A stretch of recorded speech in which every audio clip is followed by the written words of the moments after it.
তোমার বিচার এখনো হচ্ছে না, এখনো সিবিআই চত্ব দোষীদের ফাঁসি হচ্ছে না এখনো, কেন সিবিআই চত্ব এতদিন হয়ে যাওয়ার পরেও সঠিক বিচার পাচ্ছে না, কেন সিবিআই চত্ব।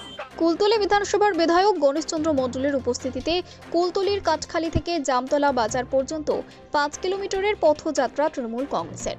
কুলতলি বিধানসভার 13টি অঞ্চলের তৃণমূল কংগ্রেসের কর্মীরা এই দিন দুপুরে প্রচণ্ড রৌদ্রকে উপেক্ষা করে এই প্রতিবাদ মিছিল ও অবস্থান বিক্ষোভে সামিল হয়েছে। আর এ বিষয় নিয়ে কুলতলি বিধানসভার বিধায়ক গণেশচন্দ্র মণ্ডলকে প্রতিক্রিয়া দিলেন, শুনুন।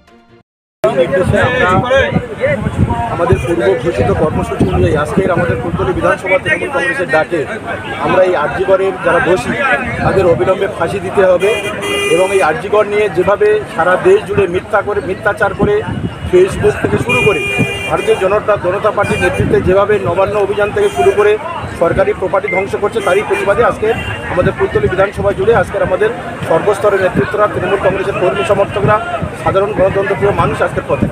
কোথা থেকে কোন পর্যন্ত আজকের কাঠখালি সুইচ গেট থেকে প্রায় দীর্ঘ 5 কিলোমিটার প্রায় কয়েক হাজার মানুষ আজকের এই মিছিলে পা মিলিয়েছে।